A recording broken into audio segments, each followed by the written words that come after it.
बिस्मिल्लाहिर्रहमानिर्रहीम। आज हम जिस डिज़ीज़ पर बात करेंगे वो है गैस के साथ मतली होना, उल्टी होना और पेट का फूल जाना, यानी कि जिसे हम गैस्ट्राइटिस कहते हैं। यानी गैस पेट में जमा होती है, उसके साथ मतली होती है, उल्टी होती है और पेट जो है वो ड्रम की तरह फूल जाता है। Gastritis is the inflammation of the stomach lining called mucosa. यानी कि गैस्ट्राइटिस जो है वो आपके मैदे में जो बारीक झिल्ली होती है उसकी सूजन का नाम है, जिसकी वजह से मर्ज पैदा हो जाता है। This inflammation weakens the digestive system and generates the pain. ये सूजन जो कि आपके मैदे में होती है, इससे आपका हाजमे का जो सिस्टम है वो कमज़ोर हो जाता है और दर्द पैदा हो जाता है, यानी कि दर्द पेट में होना शुरू हो जाता है, मैदे में होना शुरू हो जाता है। Stomach is connected esophagus, so it generates heartburn in stomach. It also generates acidity. अब मैदा आपका खुराक की नाली से जुड़ा हुआ है, मुंह से लेके खुराक की नाली और फिर मैदे तक खुराक जाती है। इसी वजह से अगर मैदे में सूजन है तो फिर आपको सीने की जलन होना शुरू हो जाएगी और तेज़ाबियत रहना शुरू हो जाएगी। यानी हर खाने के बाद आपके सीने में आपको तेज़ाबियत महसूस होगी और जलन महसूस होगी। If this problem runs for long time, अगर ये मसला बहुत अरसे तक रहे, यानी गैस का पैदा होना, मतली या उल्टी होना, it would become converted into piles और ब्लडी पाइल्स, तो फिर ये किस्म जो पेट का या मैदे की ख़राबी है ये बवासीर और खूनी बवासीर में तब्दील हो जाती हैं। Patient gets gas in whole stomach and abdomen. मरीज़ को हर खाने के बाद या खाने के बगैर भी मैदे में और पूरे पेट में ऐसा महसूस होता है कि गैस भरी हुई है। Abdomen becomes very sensitive and pain to touch. मैदा और पेट बहुत ज़्यादा नाजुक हो जाता है और हाथ लगाने से दर्द करता है।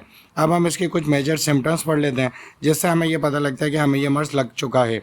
नोज़िया, लेस ईटिंग, यानी कि कम खुराक खाने के बावजूद भी मतली होना शुरू हो जाती है और बाज़ दफ़ा तो खाने को देखते ही मतली शुरू हो जाती है। वॉमिटिंग, खाना खाने के बाद फ़ौरन ही अक्सर उल्टी हो जाती है या फिर मतली होते होते उल्टी हो जाती है, यानी कि खुराक का मैदे में रहना नामुमकिन हो जाता है क्योंकि मैदे में सूजन आई हुई है। डिस्टेंशन, टाइनी मील, थोड़ा सा खाना खाने के बाद भी पेट जो है वो ड्रम की तरह फूल जाता है। माउथ फुल वोमिट, पूरा मुंह भर के उल्टी होती है अमूमन इस मर्ज के अंदर। सोरनेस इन स्टमक, मैदे में दुखन पैदा हो जाती है और हर वक्त चलते बैठते उठते या लिक्विड लेने के बाद भी ऐसा महसूस होता है कि मैदे में दर्द हो रहा है। सेंसिटिव टू टच, हाथ लगाने से बहुत ज़्यादा हसासियत पैदा होती है, दर्द होता है। ब्लीचिंग, उबकाई आती है जिसके अंदर अक्सर हलक तक पानी आता है और फिर पेट में दोबारा चला जाता है।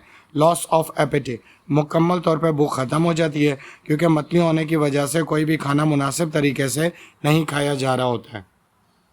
अब हम ट्रिगर्स देख लेते हैं इस मर्ज का कि पेट में जो गैस होती है, मतली होती है, उल्टी होती है या फिर पेट फूल जाता है, उसकी वजूहत क्या हैं। सबसे पहली तो ये कि ऑयली आइटम्स, हम तेल में तली हुई चीज़ों का इस्तेमाल करते हैं। बेकरी आइटम्स, हम बेकरी के बेक्ड आइटम्स जिसमें सोडा और बहुत सारी दूसरी चीज़ें शामिल करके फुलाया जाता है, हम उसका इस्तेमाल करते हैं। लेट नाइट मील, खाने के वक्त पर खाना नहीं खाते हैं और अक्सर रात का खाना बहुत देर से खाते हैं। होटल मील्स, होटल्स का खाना बहुत ज़्यादा इस्तेमाल करते हैं।